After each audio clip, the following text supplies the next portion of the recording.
Assalamualaikum Ustaz. Waalaikumsalam warahmatullahi wabarakatuh. Bagaimana menyikapi orang tua saya yang ingin saya kerja, tapi saya ingin nikah?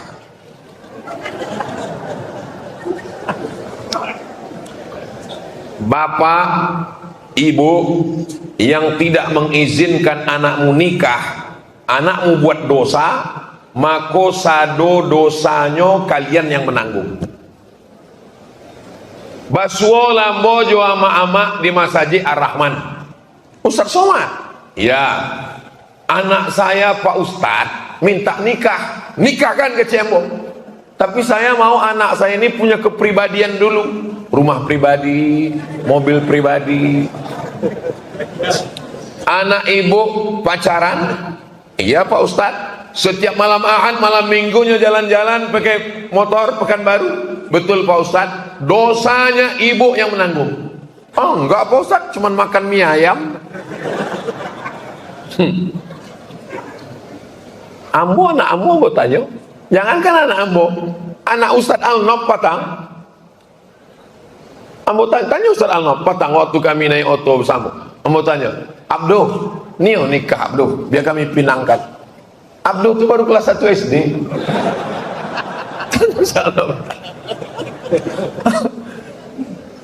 Kalau bapak sama ibu kebetulan mampu pakai subsidi silang, tapi paling tidak kalian selesai dululah S1, berusaha. Iyakunu fuqara, kalaunya miskin susah, yughnihimullah, Allah akan memberikan rezeki. Tapi awak percaya kepada Ar-Razzaq, Ar-Razzaq, Ar-Razzaq, untuk tulis Ar-Razzaq.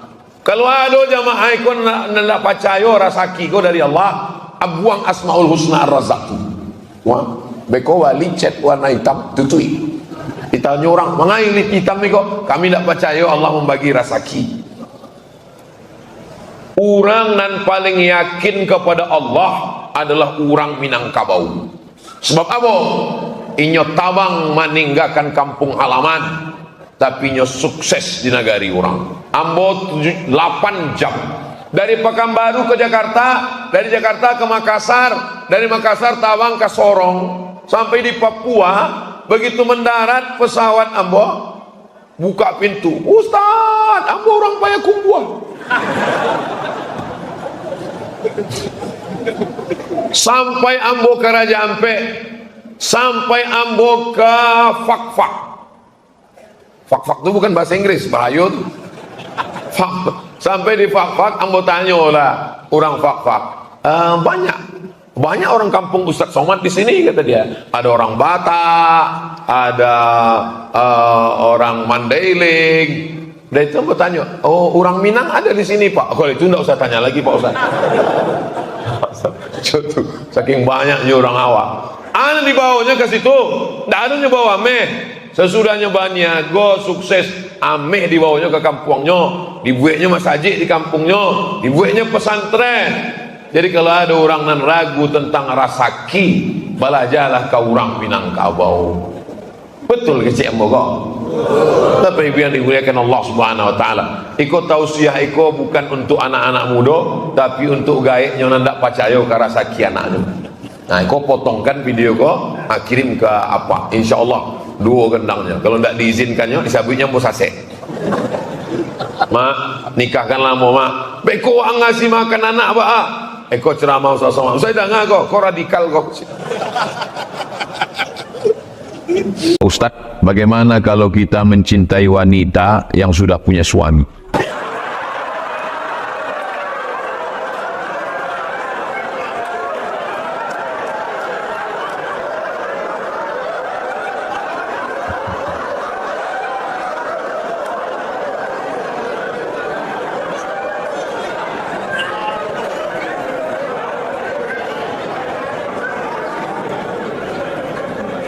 Hukum berlaku pada perbuatan yang sifatnya pilihan.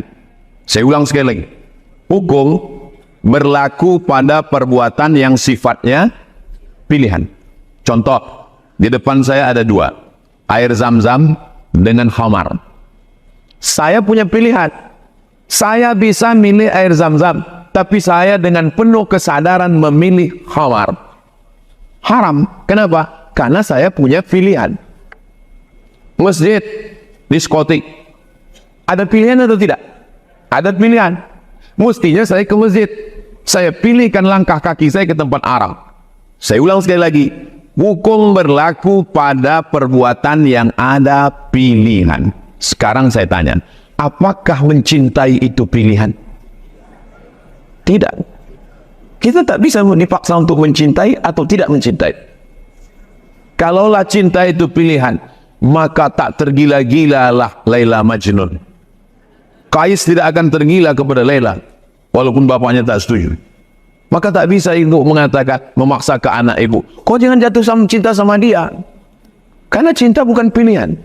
Jadi kalau ada orang jatuh cinta sama bini orang, dia berusaha untuk melawan. Dengan cara apa? Dengan berbagai macam cara. Pergilah ke Masjid Al-Falah, minta diruqyah. Supaya kalau ada jin-jin yang mengganggu dia. Kalau dia belum menikah, segeralah menikah supaya hilang fokus dia ke bini orang tadi. Kalau dia sudah punya istri, berusahalah lebih mesra lagi dengan istrinya supaya itu tidak mengganggu. Insya Allah, mudah-mudahan diselamatkan Allah SWT. Ini ujian juga. Ada orang diuji dengan sakit, ada diuji dengan ekonomi duit. Ini badan sehat, duit ada, jatuh cinta sama bini orang. Mudah-mudahan kita diselamatkan Allah SWT. Bukan berarti saya diselamatkan Allah. Ya Ustaz, enak lah ngomong gitu. Ustaz kan Ustaz tadi goda setan. Saya digoda setan juga. Oh, jadi kalau Ustaz itu digoda setan juga. Goda setan juga. Setan yang menggodanya Ustaz juga. Setan yang dikirim untuk menggoda saya nih Ustaz juga. Lulusan dari Mesir juga. Langsung belajar ke Firaun. Itu maka di mana-mana selalu saya minta kita saling mendoakan supaya hati kita istiqomah. Jangan tengok FB-nya, jangan tengok IG-nya, jangan masuk grupnya, jangan. Ibu balik dari sini periksa handphone orang nih. Siap move. Dalam hadis disebut as-sukutu alamatur ridha, diam tanda setuju. Ada istilah di masyarakat, mulut orang tua ni asin. Apa yang disumpahnya terkabul. Apakah berlaku sumpah orang tua posisinya dalam keadaan salah, berdebat dengan anaknya. Anaknya ingin membenarkan tapi malah disumpahnya. Kusumpah kau jadi monyet, katanya. Apakah terkabul doa orang tua itu? Kalau niat anaknya itu baik, amar ma'ruf nahi mungkar, caranya baik, maka tak dikabulkan Allah. Karena Allah hanya mengabulkan yang baik-baik saja. Kalaupun dikabulkan Allah, ada hikmah di baliknya. Itu dia. Kalaupun dikabulkan Allah, di baliknya ada hikmah. Mana contohnya Pak Ustadz? Cakap orang tua tak baik dikabulkan Allah. Ada laki-laki namanya Juraij. Siapa namanya? Juraij ini kerjanya beribadah aja. Makanan diantar, pakaian diantar, tak pernah dia keluar. Datang emaknya memanggil, ya Juraij, dia diam tak menyaut. Ya Juraij, dia diam tak menyaut. Panggil ketiga kali, ya Juraij, dia diam tak menyaut. Apa kata emaknya? Allahumma la tumithu hatta turihi wujuhal mumisat. Jangan matikan Juraij sebelum biji matanya menengok wanita tuna susila. Kira-kira cakapnya ini baik apa tak baik? Jangan matikan Juraij sebelum biji matanya menengok wanita tuna susila. Menengok wanita tuna susila mana baik? Dikabulkan Allah apa tidak? Kabulkan. Datanglah perempuan hamil. Siapa yang menghamili kamu? Kata dia, yang menghamili aku Juraij. Tapi sebetulnya ada hikmah di balik itu. Allah mau kasih tahu bahwa orang berbakti pada orang tua, ahli ibadah, doanya tetap makbul. Begitu anak itu lahir, ditusuk jurjait perut. Siapa bapakmu? Anak itu menjawab, ra'il ghanam. Ra'il ghanam, bapak saya pengembala kambing. Selamat dia, tapi tetap juga terkabul doa. Nah, jadi tidak mungkin Allah mengabulkan yang buruk. Kalaupun terkabul, ada Ibu jangan cakapkan yang buruk-buruk ke anak. Jangan manggil anak, anak hantu. Untung anak itu tak pandai menjawab. Kalau dia pandai, ya mama hantu, katanya. Panggillah dia yang baik-baik. Penghafal Quran. Anak soleh. Penghuni surga. Itu adalah doa. Panggilan adalah doa. Apa hukumnya orang mengambil hak orang lain? Mengambil tanah, berisabinya, mengambil tanah. Siana menggeser, mengalih pancang tanah. Ko pancang batas tanah lah ditetapkan oleh BPN, tetangga, RT, RW, Kades, Kadus, RT, sadonyo lah Pak Camat, malam-malam digesernya. Lalu kemudian apa kata Allah? Qaida shibrin, sejengkalnya geser, tuwiqa, maka inyo akan dililit beko di kubuhnya sab'i aradin, 7 lapih tanah. Di atasnya digesernya sejengkal, 7 lapih tanah ke bawah malilit leher. Kamu nak ada menggeser sejengkal ya? Jadi barak 2 meter. Nah, siap-siap lah. Makonyo mau ke kubu orang mati, indak pakai meteran. Ambo baru tahu, waktu terlalu capek bana datang ke pemakaman. Ada ketua masjid meninggal di jalan, anda boleh sabut namanya, menjaga kode etik jurnalistik. Pak, ini ketua masjid yang meninggal di sini kan? Iya. Mana kok orang udah pulang? Ustadz terlalu cepat datang. Ambo terlalu capek datang. Adolah bambu panjang. Kamu tanya, kok bambu kau untuk apa? Untuk mengukur. Rupanya mengukur panjang orang mati itu tidak pakai meteran, pakai bambu. Mangga pakai bambu Pak? Supaya beko kalau kubunya kau menyempit, tidak disalahkan tukang gali kubu. Sebab kalau pakai meteran, dikhawatirkan orang itu salah hukum. Tapi kalau kenapa kuburnya sempit? Kok Pak, buluh kok nak mungkin memendek. Jadi Pak, rupanya selalu kejadian tanah kok lah digali sebelum jenazah itu datang, tidak sabarnya ingin memencet pajaro. Masuk. Jangan sampai digali orang 180 sampai jenazah awak tinggal 80 selesai. Gara-gara apa? Menggeser sempadan tanah. Sedangkan orang tersebut telah meninggal dunia dan ahli warisnya tak ada penyelesaian. Kumpul bersama, selesaikan sebab akan membarekkan inyo di hadapan Allah Subhanahu wa taala. Orang yang mati syahid, cek amaknya, oh engkau mati syahid nak, cek Nabi, alun tentu sebab mungkin ada aniaya memakan harta orang. Maka orang mati syahid sekalipun kalau zalim makan harta orang mesti dipulangkan, dikembalikan. Faman ya'mal mithqala dzarratin syarran yara, sebesar biji sawi akan dipandang, ditunjukkan di muka mata awak di hadapan Allah Subhanahu wa taala.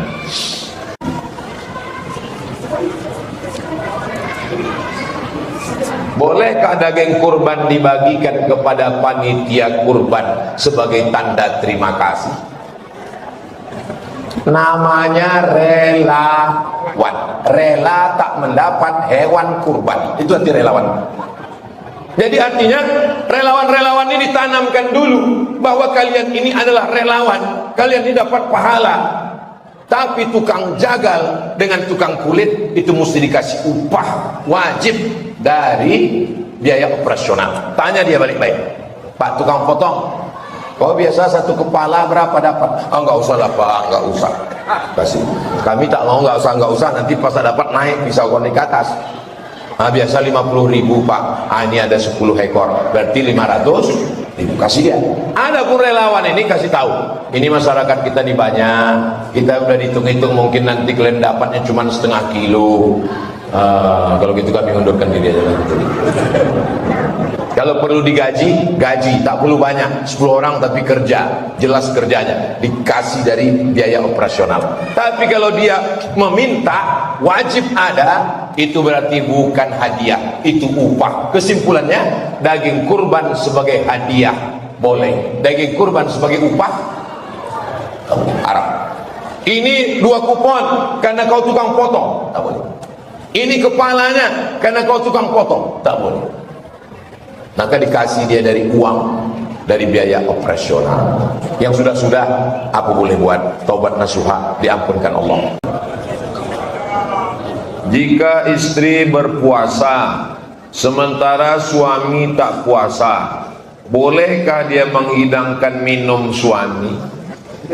Kalau suaminya indak puasa, dek sakit, maka boleh dia menghidangkan minum suami. Karena faman kana minkum maridan aw ala safarin fa iddatum min ayyamin ukhar. Orang nan sakit dan musafir boleh tidak puasa, diganti di hari yang lain.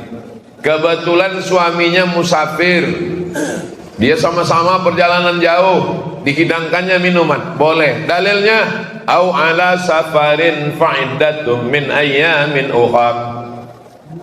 Suami sakit, enggak sehat Buya. Suami musafir, enggak. Terus kenapa dia tak puasa? Memang enggak puasa dari dulu. Man ra'a minkum mungkaran, siapa di antara kamu melihat kemungkaran, falyughayyirhu biyadihi, rubah dengan tangan. Fa illam yastati' fa bilisani, lapor ke wali. Istri yang suaminya tak puasa-puasa padahal tidak ada uzur, maka melapor ke wali. Wali perempuan ada 6: ayah, datuk, abang, adik, abang ayah, adik ayah, dari pihak laki-laki. Ditambah lagi orang awak, adukannya ke nenek mama. Labu andukan ke nenek mama, bak kecil nenek mama. Nenek mama tu pun tak lu puasa juga. Minangkabau tidak mungkin tidak puasa, sebab Minangkabau adalah Islam. Minangkabau tanpa Islam hilang minangnya, tinggal kabaunya. Adat basandi syarak, syarak basandi kitabullah. Oleh sebab itu maka jangan mentang-mentang suami, tapi katanya wajib taat kepada suami. Ambilkan air putih saya mau minum. Taat kepada suami yang taat kepada Allah. Adapun suami hantu Fir'aun Dajjal kok, la ta'ata li makhluqin fi maksiatil khaliq. Tidak ada ketaatan kepada makhluk kalau menyebabkan maksiat kepada Khaliq, kepada Allah Subhanahu wa taala. Ibu-ibu jalan. Bunyi tak jalan. Banyak laki-laki sekarang mengeksploitasi perempuan. Banyak pula perempuan mau dibodoh-bodohi laki-laki. Perempuan mesti tahu mana batasan-batasan. Alhamdulillah, awak masih ada pengajian di masjid dan ada tanya jawab. Nan tak tahu dia lagi tahu. Nan susah kok ndak mau tahu. Nah, itu nan bahaya. Saya punya adik wanita mengalami pelecehan dilakukan oleh abang ipar. Dalam situasi seperti ini, kami memutus silaturahim dengan ipar itu, dan saudara kandung saya tahu haram hukumnya memutus silaturahim, tapi tak bisa memaafkan dia. Saya langsung depresi dan trauma. Boleh saya minta solusinya Pak Ustadz? Orang yang melakukan pelecehan seksual ini kan ipar. Kau putus silaturahim dengan dia, adikmu ikut sekali, berarti kau rugi 2 kali. Udah adik kau dilecehkannya, sekarang kakak ipar kau pula silaturahim. Jadi cocoknya macam mana? Laporkan dia ini ke polisi, kasus pelecehan seksual. Yang paling berat di penjara itu bukan pecandu narkoba, bukan pembunuh. Kalau masuk penjara karena membunuh segan orang, tapi kalau karena pelecehan seksual habis barang tuh jadi asbak. Rokok di sini cucuk aja. Oh, ini. Jadi jangan kau putus silaturahim, kau kuatkan mental kakakmu. Kak, laki kau ini setan kak. Jadi kita serahkan dia ke polisi. Adikmu kau jaga, bangkitkan semangatnya. Kakakmu kau jaga. Si kriminal ini masukkan dia ke penjara, sekolahkan dia dulu. Nanti setelah keluar kalau dia tobat, mau kakak kau menerima, lanjut. Kalau kakak kau tak mau, aku tak mau dengan penjahat. Sedang adikku kandung pula diginikannya, aku tak mau. Berarti jaga anak-anaknya. Nah ini jangan diputus silaturahim, rugi 2 kali. Bagaimana cara menghadapi suami yang sibuk main handphone? Kayaknya lebih mentingin HP daripada anak istrinya.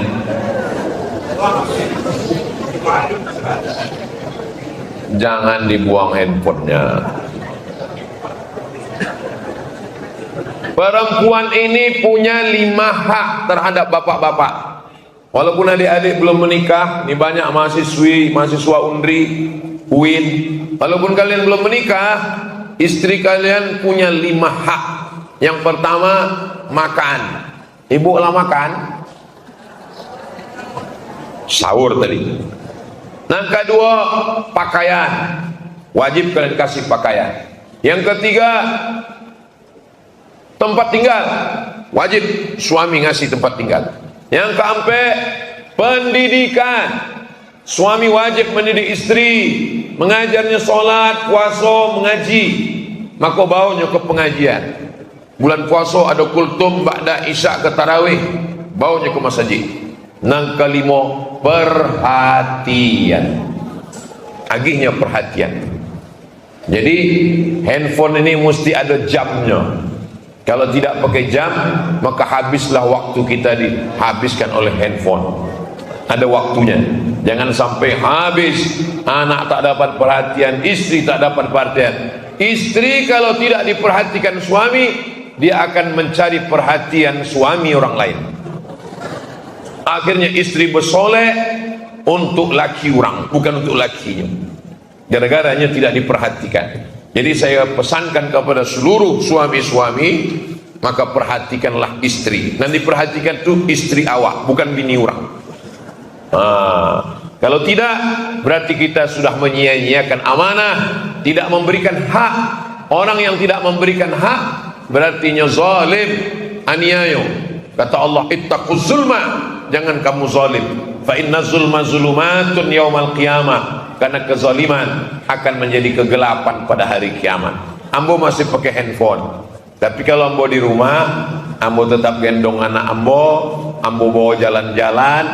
Bau somat jalan-jalan, ambo pakai masker, pakai kacamata, pakai topi, orang tak kenal. Pai ke mall, pai kolam renang, tapi ambo tak mandi, mencalik-calik pai jalan-jalan. Ke pasar kau pun ambo cok belanja ke pasar, ambo gendong anakmu, tapi orang tak tahu.